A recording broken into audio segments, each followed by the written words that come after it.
ओम शांति। आज का विषय है राजयोग की यात्रा, स्वर्ग की ओर दौड़। राजयोग के निरंतर अभ्यास से मनुष्य को अनेक प्रकार की शक्तियाँ प्राप्त होती है। इन शक्तियों के द्वारा ही मनुष्य सांसारिक रुकावटों को पार करता हुआ आध्यात्मिक मार्ग की ओर अग्रसर होता है। आज मनुष्य अनेक प्रकार के रोग, शोक, चिंता और परेशानियों से ग्रसित है और ये सृष्टि ही घोर नरक बन गई है।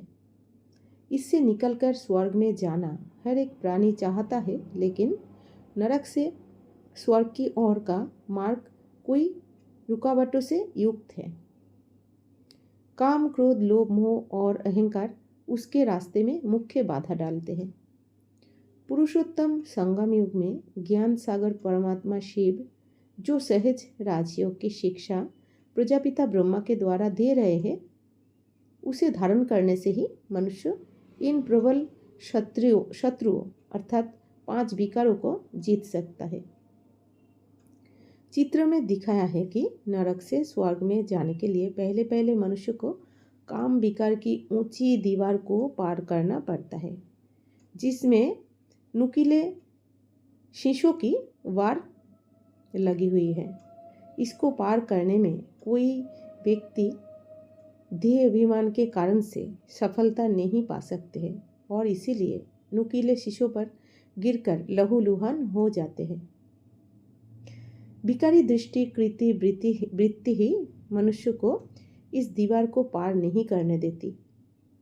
अतः पवित्र दृष्टि अर्थात सिविल आई बनाना इन विकारों को जीतने के लिए अति आवश्यक है।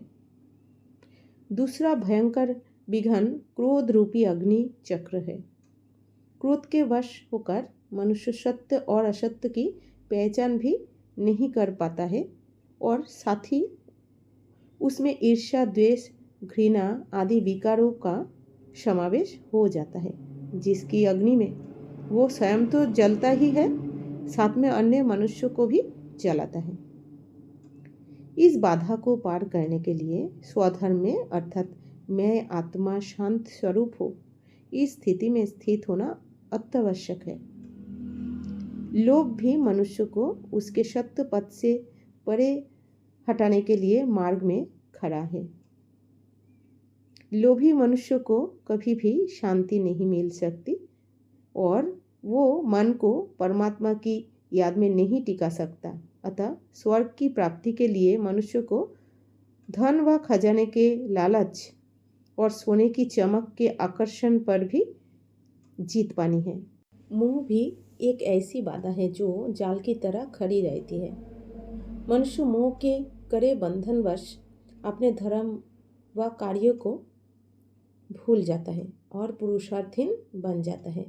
तभी गीता में भगवान ने कहा है कि नष्ट मोह स्मृति लब्धा बनो, अर्थात देह सहित देह के सर्व संबंधों के मोह जाल से निकलकर परमात्मा की याद में स्थित हो जाओ और अपने कर्तव्य को करो। इससे ही स्वर्ग की प्राप्ति हो सकेगी। इसके लिए आवश्यक है कि मनुष्य आत्मा मोह के बंधनों से मुक्ति पाए, तभी माया के बंधनों से छुटकारा मिलेगा और स्वर्ग की प्राप्ति होगी। अहंकार भी मनुष्य की उन्नति के मार्ग में पहाड़ की तरह रुकावट डालता है। अहंकारी मनुष्य कभी भी परमात्मा के निकट नहीं पहुंच सकता है। अहंकार के वश मनुष्य पहाड़ की ऊंची चोटी से गिरने के समान चकनाचूर हो जाता है। अतः स्वर्ग में जाने के लिए अहंकार को भी जीतना अति आवश्यक है। अतः याद रहे कि इन विकारों पर विजय प्राप्त करके मनुष्य से देवता बनने वाले ही नर नारी स्वर्ग में जा सकते हैं, वरना हर एक व्यक्ति के मरने के बाद जो ये कह दिया जाता है कि वो स्वर्गवासी हुआ, ये सरासर गलत है।